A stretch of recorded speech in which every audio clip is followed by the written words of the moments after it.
¿Por qué me propongo hablar con ustedes sobre eso?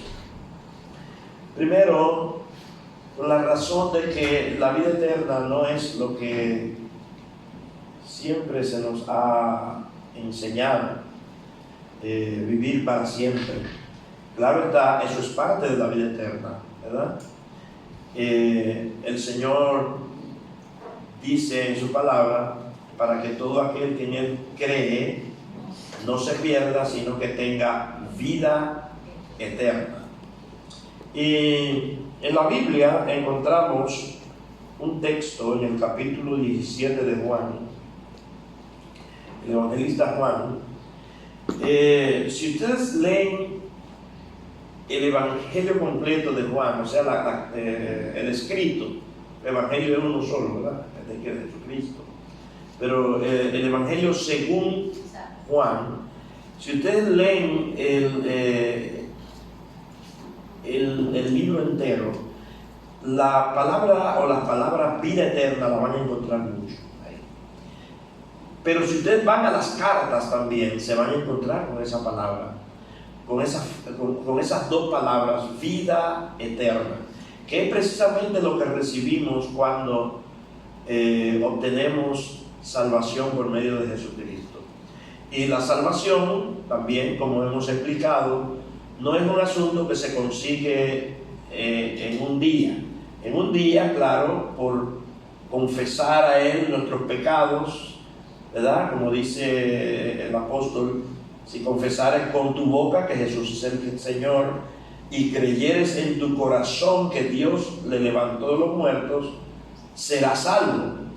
Pero ese será salvo no quiere decir que es algo de una vez, sino que es algo que se va, cada día que pasa, el Señor nos va salvando, porque el Señor no solamente nos salva de la condenación del pecado, el Señor nos salva de la presencia del pecado, el Señor nos salva constantemente. ¿De cuántas cosas nos salva el Señor? Aún hasta de nosotros mismos nos salva Él. Aleluya, ¿verdad que sí? Porque de verdad que hay mucho engaño en nuestro corazón. Dice la palabra que engañoso es el corazón del hombre y perverso más que todas las cosas. ¿Quién lo conocerá? Entonces, como Él conoce nuestros corazones y conoce las intenciones de nuestro corazón, entonces Él nos salva también de nosotros mismos. Aleluya, qué bendición. Juan capítulo 17 dice, hay un verso muy interesante allí. Este capítulo, el capítulo 17, es una oración que podríamos decir pero muy importante para el pueblo de Dios, porque es el Señor Jesucristo orando por nosotros. Y aunque aquí dice que era por sus discípulos, pero ahí no dice la Biblia que era por sus discípulos. O sea, esto es un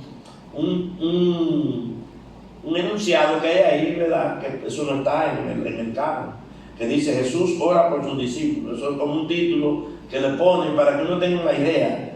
Porque cuando el Señor ora, en su oración también Él nos incluye a nosotros, ¿eh? Cuando Él dice, también tengo otras ovejas, ¿verdad? Que no son de este mismo grupo, y yo pido por ellos también. Entonces, en el versículo 3, el Señor orando dice lo siguiente. Dice, vamos a leer el verso 2. Tenemos que leer el verso 1, 2 y 3. Dice, estas cosas habló Jesús, levantando los ojos al cielo. Dijo, Padre, la hora ha llegado. Glorifica a tu Hijo, para que también tu Hijo te glorifique a ti. Como le has dado potestad sobre toda carne, para que dé vida eterna a todos los que le diste. Y el verso 3 dice, y esta es la vida eterna, que te conozcan a ti, el único Dios verdadero, y a Jesucristo, a quien has enviado. La palabra enviado aquí es la palabra apostelo, o donde viene el término apóstol. O sea que nuestro Señor Jesucristo es un apóstol, ¿verdad? Es un enviado de Dios. Y es enviado precisamente para eso, para dar vida eterna. Y aquí dice él, esta es la vida, que te conozcan a ti, el único Dios verdadero. Ciertamente que cuando aquí nos habla de conocer a Dios, no está hablando de tener cierta información de Él. Porque a veces, por ejemplo, nosotros nos dicen, tú conoces a fulano, o tú conoces a... Bueno, yo he oído así de él. Y hay muchas cosas, hay muchas informaciones que nosotros recibimos que no son del todo confiables. Por ejemplo, si a nosotros se nos preguntasen si conocemos a Juan Pablo Duarte, bueno, podemos decir que sí por las informaciones que hemos recibido, ¿verdad?, en la historia de nuestro país y todo eso, pero el conocimiento al que se refiere aquí es un conocimiento que va más allá de lo cognoscitivo, de lo mental, de almacenar información. Es un conocimiento que va muy relacionado a, valga la redundancia, la relación con el Señor Jesucristo. El Señor Jesucristo, Él mismo, Él dijo lo siguiente. Él dijo que si me conocéis a mí, o sea, si ustedes me conocen a mi Padre, ustedes conocen también, ¿verdad? Si Él decía, si me conocieseis a mi Padre conoceríais. ¿Qué quiere decir eso? Que de la única manera que nosotros podemos conocer al Padre es a través de Jesucristo. Ahora, me llama la atención la palabra vida eterna en una de las cartas de Juan. Y allí quiero que vayamos al capítulo, vamos a ver, en la primera carta de Juan, vemos esa palabra en algunos versos. Y hay algo que vamos a notar, que esa palabra, vida eterna, va también muy relacionada al amor entre nosotros, al amor entre los hermanos. Por eso, una persona que no ama a su hermano, y amar no es decir yo te amo, es estar inclusive dispuesto hasta dar su vida si es necesario por su hermano, y perdonar a su hermano en su corazón y en su mente, ¿verdad? Porque muchas veces decimos que amamos a nuestro hermano y tenemos algo en nuestro ser, en nuestro interior, contra un hermano. Y cuando la palabra nos manda de amar a nuestro hermano, no nos especifica a quién, no nos habla de a quién específicamente. Por eso debemos amarnos unos a otros, amarnos sin condición, es decir, manifestar ese amor que tuvo el Padre por nosotros. Entonces dice el capítulo 2 de Juan, de primera carta de Juan, el versículo 25, fíjense, aquí aparece vida eterna. Dice el versículo 24, leemos: lo que habéis oído desde el principio permanezca en vosotros. Lo que habéis oído desde el principio permanezca en vosotros. La pregunta que uno se haría es: ¿qué es lo que hemos oído desde el principio? Y la respuesta la obtenemos en el capítulo 1 y el verso 1, donde dice: lo que era desde el principio, lo que hemos oído, lo que hemos visto con nuestros ojos, lo que hemos contemplado y palparon nuestras manos, tocante al verbo de vida.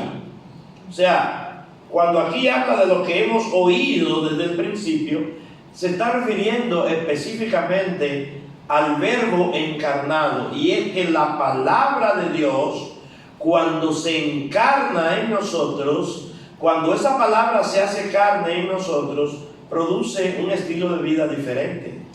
O sea, nos hace actuar diferente de cómo actuamos. Entonces, ese principio de vida es al que se refiere Juan aquí cuando habla: lo que ustedes habéis oído desde el principio permanezca en vosotros. En otras palabras, si ya le dimos cabida a la palabra en nuestras vidas, ¿qué tiene que pasar con esa palabra? Permanecer. Esa palabra tiene que estar ahí siempre. No puede mutar ni puede cambiar. Yo no puedo amarte hoy y mañana aborrecerte. Yo no puedo decir que te amo y maltratarte. Yo tengo que mantener esa palabra que es Cristo, Cristo mismo, encarnado en nosotros. Entonces nos hace movernos como Él se movió. Ustedes recuerdan en el momento en que Él estaba en el madero, que Él decía: Padre, perdónalos, porque ellos no saben lo que hacen. Y ciertamente su amor se desbordó aún hasta los que le injuriaban, que estaban a su lado. Él amó a esos dos ladrones que estaban crucificados con Él. Pero uno de los dos supo aprovechar ese amor. El amor de Cristo lo aprovechó, lo absorbió y lo manifestó cuando le dijo al Señor: acuérdate, cuando vengas en tu reino, tenme presente. Yo quiero estar en ese paquete. Aleluya. Acuérdate de mí. El Señor le dijo: no, y eso está resuelto. Desde hoy estarás conmigo en el paraíso. O sea, ya. El otro decía: si tú eres el Hijo de Dios, sálvate y sálvanos a nosotros. Pero aún a ese el Señor amó también. Y el hecho de que el Señor muriera con sus brazos extendidos es una señal de que Él está diciendo: yo los amo con amor eterno. Y la misma palabra lo dice bien claro: con amor eterno te he amado. Entonces dice acá que esto que hemos oído desde el principio debe permanecer en nosotros. Y dice: si lo que habéis oído desde el principio permanece en vosotros, también vosotros permaneceréis en el Hijo y en el Padre. Qué maravilloso es esto. Recuerden que Él mismo en su oración decía: la vida eterna era que conociésemos al Padre, pero para conocer al Padre debemos permanecer en el Hijo. Entonces debemos permanecer en Cristo. Pero para permanecer en Cristo, esa palabra tiene que permanecer en nosotros. ¿Me están entendiendo, hermano? Esto no es un asunto de que bueno, ya yo oí la palabra, ya me fui por ahí. No. Esa palabra yo tengo que llevarla a la práctica. Porque nosotros ya estamos cansados de escuchar bastante, como decían en la escuela apostólica, en la escuela de alineamiento, el qué es lo que vamos a hacer, ¿no? Ahora es cómo lo vamos a hacer, qué es lo que tenemos que hacer, no tanta información. Entonces, ahora mismo nosotros tenemos que vivir esa palabra. Y se aproximan tiempos cuando vamos a necesitar de esa palabra. En el momento adecuado, en el momento de la turbación, en el momento de la tribulación, vamos a necesitar de esa palabra. Porque precisamente allí es que está el significado de vida eterna. ¿Qué significa vida eterna? Una vida de calidad. Calidad de vida. Y la mejor vida la vive el Hijo de Dios, que está afianzado en Dios. No importa lo que pase, hermanos. No importa la situación, no importa que el mundo se desplome, no importa que vengan turbulencias, no importa que vengan turbaciones, no importa, hermanos, nada. Si nosotros estamos en Cristo y estamos cimentados en Él, esas cosas nos pasan, ¿verdad? y se oye mucho de que vienen momentos difíciles, de que la tierra va a ser convulsionada de problemas y dificultades. Se está hablando de muchísimas cosas, pero nosotros no debemos prestar atención ni oído a lo que se está diciendo. Nosotros tenemos que estar afianzados en lo que nos dice el Señor. Y el Señor nos dijo, si ustedes están en mí, no les va a faltar nada. Si están en mí, están seguros y confiados. Amén. Y esa es nuestra confianza, esa es nuestra seguridad. Entonces dice, y esta es, el verso 25, la promesa que Él nos hizo. ¿Cuál fue la promesa que Él nos hizo? Vida eterna. Él nos prometió vida eterna. Y esa vida eterna la adquirimos a medida que nosotros disfrutamos de su palabra. A medida que nosotros cambiamos de vida. A medida que nosotros nos adentramos más en el propósito que el Padre tiene establecido para nosotros. Entonces, ya no es tan solo una promesa. Cuando vivimos la vida eterna, es la realidad de lo que Él nos prometió. Y yo creo que Él nos prometió vida eterna, pero que también lo cumplió. ¿Verdad que sí? ¿Cuándo lo creen? Amén. Amén. Entonces, en el capítulo 3, encontramos nuevamente la frasecita o las dos palabras que conforman una sola expresión, vida eterna. En el capítulo 3, y viendo el versículo 15, entonces aquí esto corrobora con lo que estaba diciendo ahorita. Hay una relación muy importante entre adquirir vida eterna a través de amar a nuestro hermano, a nuestros hermanos. Y le voy a hacer una pregunta, hermano, pero yo sé que usted se la va a contestar dentro de usted. ¿A quién cree usted que es que nosotros debemos amar? ¿Solamente al que nos ama? No. A quien más tenemos que amar es al que le caemos mal, al que nos aborrece. O sea, hay personas que nos aborrecen y son nuestros hermanos. Pues nosotros tenemos que llevarlo a ellos a la dimensión del amor de Cristo. ¿De qué manera? Amándolo, manifestándole amor, cuidándolo, ayudándole, poniéndonos a su disposición. Mira, yo quiero servirte. No importa que esa persona, pero esa persona va a recibir la impartición, y es una impartición vivida, porque no es lo mismo que yo le diga a una persona que ame a los demás, ama a tu hermano, a que esa persona reciba amor directamente de un hermano que luego se va a dar cuenta, oye, yo no he tratado mal, y hasta va a llegar a una conclusión de decir, mira, yo quiero estar más cerca de ti, quiero conocerte mejor y quiero vamos a ayudarnos mutuamente. Dios se manifiesta en esos ambientes, pero miren lo que dice acá, en el verso 15, lo leemos, sí, dice, todo aquel que aborrece a su hermano es homicida. Oiga bien, todo aquel que aborrece a su hermano. Y miren, hermanos, la palabra aborrecer tiene un significado muy importante en las escrituras y específicamente en el original. La palabra aborrecer significa amar menos. ¿Qué significa? Amar menos.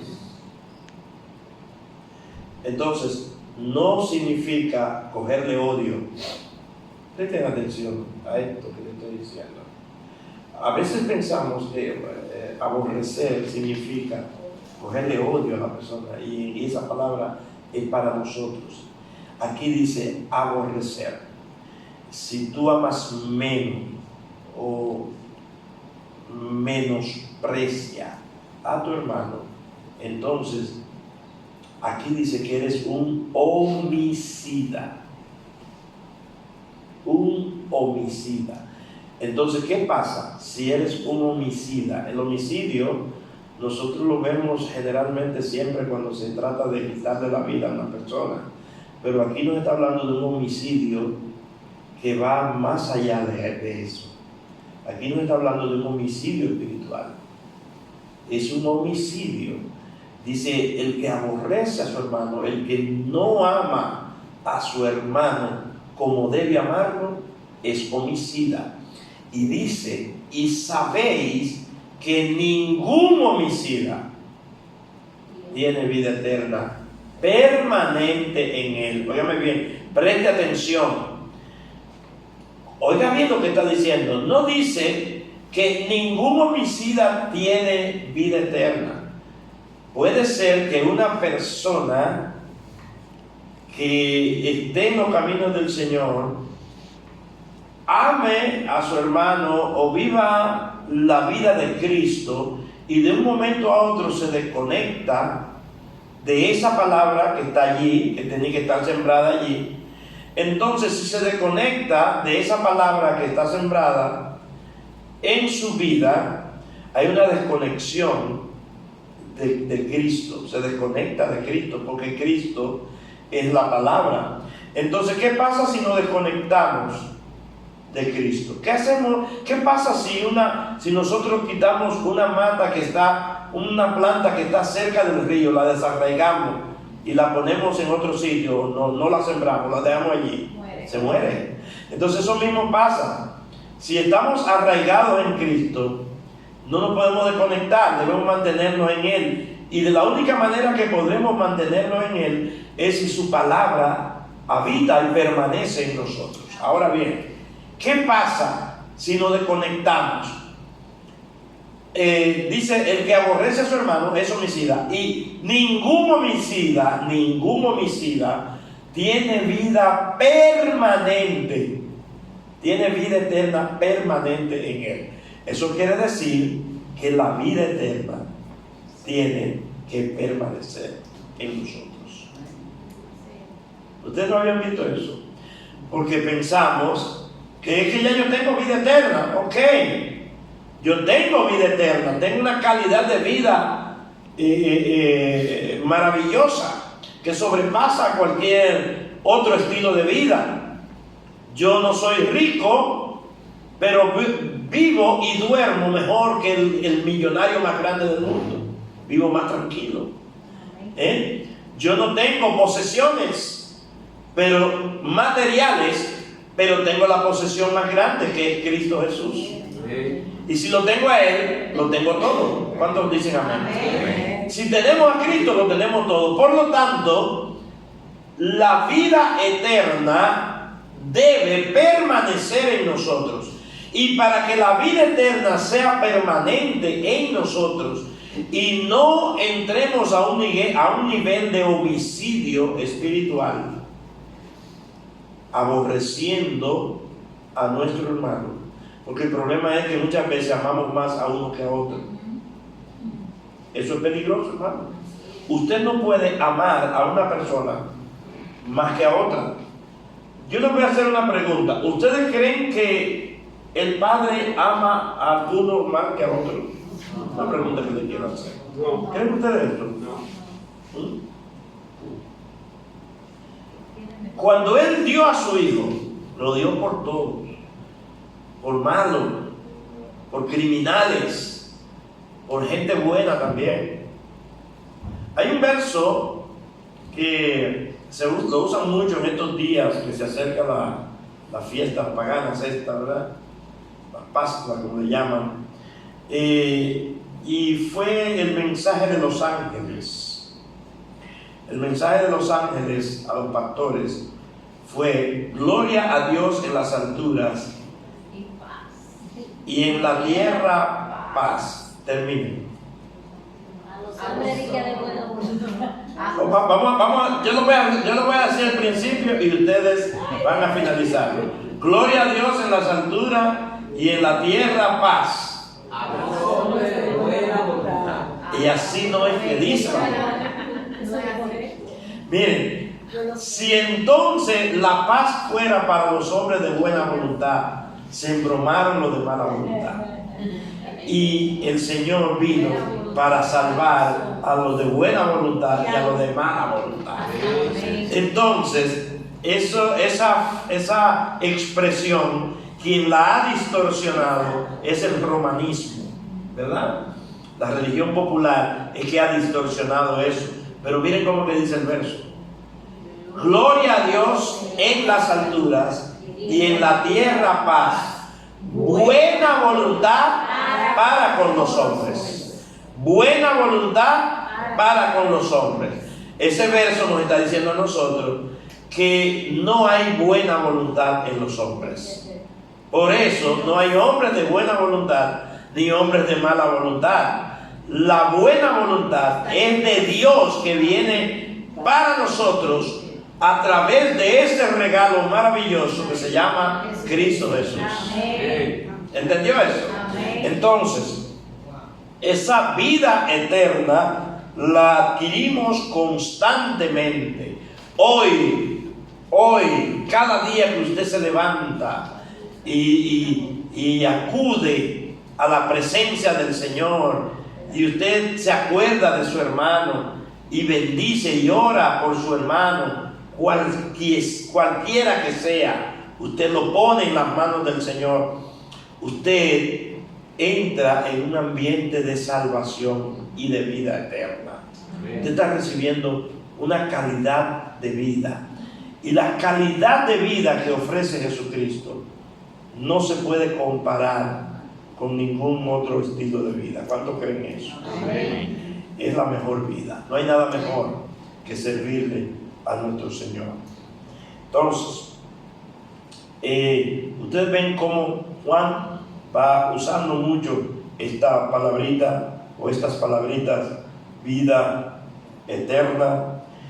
Aquí mismo lo encontramos también más adelante. Específicamente, ya para ir terminando, encontramos en el versículo, en el capítulo 5, él usa mucho eso, porque ¿saben una cosa? Si hay uno de los discípulos que vivió una buena calidad de vida, fue Juan, porque Juan estaba siempre pegado al Señor. Él no se despegaba del Señor. Él estaba ahí, él iba siempre. Por eso el Señor le llamó el discípulo amado. Porque Juan no quería despegarse del Señor. Él siempre estaba escuchando su voz y estaba atento a su voz, ¿verdad? A lo que el Señor decía. Y de hecho, me llama mucho la atención la forma en que él presenta el Evangelio de Jesucristo de una manera diferente a los demás expositores del Evangelio de Cristo, como es el caso de Mateo, de Lucas y de Marcos. Lo presenta de una manera diferente. Por eso yo siempre he creído que Juan es el Génesis del Nuevo Testamento. En el Génesis del Antiguo Testamento comienza con: en el principio creó Dios los cielos y la tierra. Pero Juan se fue tan profundo en Cristo que se fue más allá del principio, se fue atrás. En el principio creó Dios, dice Juan, dice Moisés en Génesis, creó Dios los cielos y la tierra. Está hablando del principio para acá. Pero Juan dice: en el principio para allá, era el Verbo. Este hombre estaba bien conectado con el Señor. Entonces, en el capítulo 5, y aquí terminamos, leemos en el versículo 11 lo siguiente. Dice, vamos a leer el 10: el que cree en el Hijo de Dios tiene el testimonio en sí mismo. El que no cree a Dios le ha hecho mentiroso, porque no ha creído en el testimonio que Dios ha dado acerca de su Hijo. ¿Quién es que habla de su Hijo? Es el Padre. El Padre que dice: adórenle, adórenle los ángeles, adórenle todo el mundo, póstrense. Él es quien tiene toda la autoridad. Entonces, si el Padre da testimonio del Hijo, es un testimonio verdadero. Dice el versículo 11, y este es el testimonio que Dios nos ha dado, ¿qué? Vida eterna. ¿Cuántos tienen vida eterna? Amén. Y esa vida eterna nos la ha dado Dios. Pero dice que esa vida está en su Hijo. Por eso, el que tiene al Hijo, tiene la vida. El que no tiene al Hijo, no tiene la vida. No tiene vida eterna.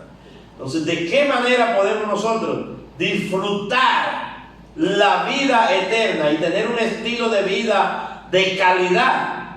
Cuando la palabra, que es el verbo encarnado en nosotros, permanece. Y si permanece en nosotros, entonces nos va a hacer vivir de una manera diferente. ¿Qué es esto de que la palabra permanece en mí? O debe permanecer en mí. ¿Qué es esto?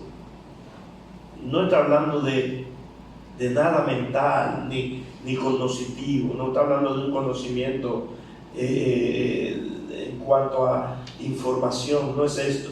Es la vida de Cristo. Que cuando yo salga por ahí, que cuando yo camine por ahí, la gente diga, oye, pero se parece a Cristo. Se parece a Cristo. Ese es el testimonio cuando Cristo habita en nosotros. Y hay otro verso, que es el verso 13, donde dice, estas cosas os he escrito a vosotros, que creéis en el nombre del Hijo de Dios, para que sepáis, aleluya, que tenéis vida eterna, y para que creáis en el nombre del Hijo de Dios. Eso es como que se recicla, es algo como reciclable.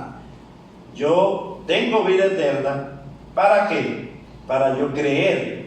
Para creer, dice, miren, estas cosas les he escrito a ustedes para que creáis en el nombre del Hijo de Dios, para que sepáis que tenéis vida eterna. Yo lo sé. ¿Cuántos saben que tienen vida eterna? Amén. Amén. Pues entonces, esa vida eterna tiene que llevarte a ti a creer en el nombre del Hijo de Dios. En el nombre del Hijo de Dios. Y recuérdense que en su nombre hay poder. Amén. En su nombre hay poder. ¿Y cuál es su nombre? Padre. Su nombre es Padre.